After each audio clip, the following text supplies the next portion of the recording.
Valsad એપીએમસીના secretary દ્વારા કરાયેલા નિવેદન બાદ હવે એપીએમસીના ડિરેક્ટર રોહિતભાઈ પટેલની પ્રતિક્રિયા સામે આવી છે.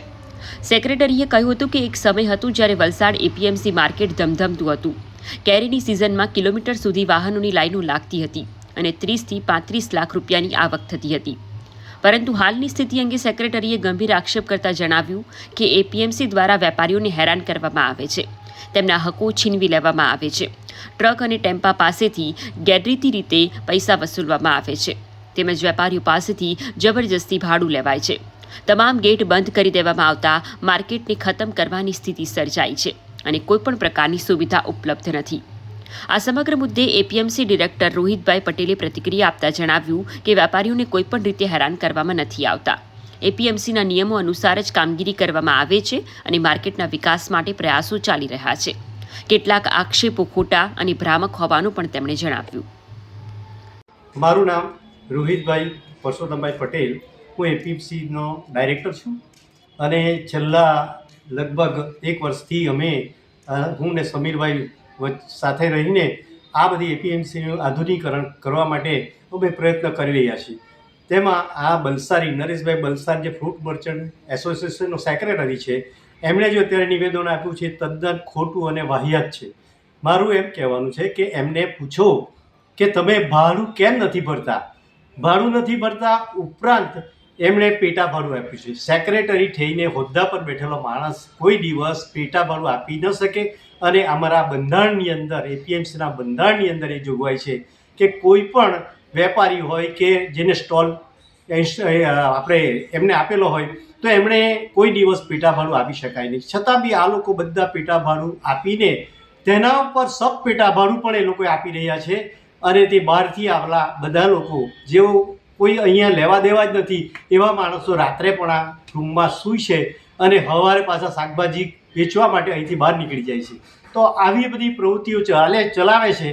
તો મારું કહેવાનું, જ્યારે ભાડાની વાત આવે છે, એપીએમસી ભાડા પર ચાલતી હોય છે, અહીંયા તો પગાર પણ નીકળતો નથી કર્મચારીનો અને 7 લાખ રૂપિયા નગરપાલિકાનો ટેક્સ ભરે છે. બીજા લાઇટ બિલને આ તે કરતાં અમને ઓછામાં ઓછા 15-20 લાખ રૂપિયા તો ખર્ચો દર વર્ષે એમાં જ લાગે છે.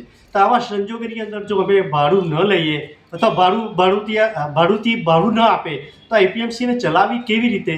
આ એક મોટો પ્રશ્ન છે. મારે એમને એક જ વાત કરવી છે કે તમે એક બાજુ એમ કહો છો કે આ વિધવા છે અને વિધવાનું આમ કર્યું છે તેમ કર્યું છે. મારું કહેવાનું, વિધવા હોય કે કોઈ બી હોય, અમને લાગણી છે જ એમના પ્રત્યે, અમને પૂરેપૂરી લાગણી છે. પણ એનો અર્થ એવો નહીં થાય કે બધાને જ એવો એ રીતે દુકાન આપી દઈએ અને એ લોકો પેટા ભાડુંથી ભાડું લેતા હોય અને ભાડું ન ચૂકવે. એવા સંજોગની અંદર આઈપીએમસી કેવી રીતે ચાલી શકે? અને આ તો એપીએમસીની દુર્દશા પર લાવવા માટે આ પ્રયત્નો ચાલી રહ્યા છે. અને બીજું કે કેરીની માર્કેટની અંદર અત્યારે 6 કે 7 જેટલા જ વેપારી કેરીનો ધંધો કરે છે. બાકીના બધા બહાર આઉટસાઇડ ધંધો કરે છે અને દુકાન સાચવીને બેસી રહેલા છે. આવા સંજોગોની અંદર કોઈ પણ સંજોગની અંદર અમે ચલાવી લેવાના નથી અને એટલા માટે જ અમે આ લોક કર્યું છે જે 9 દુકાનોને. એટલા માટે ધંધો પણ નથી કરતા, ભાડું પણ નથી ભરતા અને એવા સંજોગની અંદર એપીએમસીને ખાડામાં નાખવા માટેના જે પ્રયત્નો છે આ લોકોના, એને નિષ્ફળ બનાવવા માટે અમે આધુનિકરણ કરવા માટે અત્યારે બૂમ બેરિયર જે અત્યારે અમે નાખી રહ્યા છે તે અત્યારે કાર્યરત થઈ ગયું છે અને કોઈ બી દાખલા તરીકે એન્ટ્રી લેવો તો એનું ભાડું 10 રૂપિયા એમને ભરવાના રહેશે. તો આ રીતે મિનિમમ ઓછામાં ઓછા 10 રૂપિયાથી અમે આ ભાડું રિકવર કરીએ છીએ, એન્ટ્રી ફી લઈએ છીએ અને આ રીતે થોડું ઘણું આમ તેમ કરીને પછી પણ આ લોકોના જે કર્મચારીના પગાર છે એમાંથી અમે પૂરું કરીએ છીએ. તો આ રીતે એપીએમસીને સદ્ધર કરવા માટે અમારા પ્રયત્નો છે. જો આ વેપારીઓ અમને સહકાર આપશે અને આગળ લઈ જવા માટે પ્રયત્નો કરશે અને એ લોકોના પગ પર કુહાડો ન મારે અને ખૂબ પ્રગતિ કરે અને એમનો પણ ધંધો ખૂબ ફાલે ફૂલે એવી અમારી હૃદયથી ભાવના છે અને અમે સહકાર આપવા માટે પૂરેપૂરી તૈયારી છે. અને અમને વિનંતી કરીએ છીએ કે સેક્રેટરી શ્રી નરેશભાઈ બલસારીને કહીએ છીએ કે તમે પોઝિટિવ એટીટ્યૂડ રાખો અને આ વેપારી પાસેથી પૈસા ગમે તે રીતે કવર કરવાની વાત કરો અને ભાડું ભરે નિયમિત, અને તે રીતે અમે આગળ વધીશું. જો તમે આ વિડીયો ફેસબુક પર જોઈ રહ્યા છો તો લાઈક અને ફોલો કરો અને યુટ્યુબ પર જોઈ રહ્યા છો તો અમારી ચેનલને સબસ્ક્રાઇબ કરો.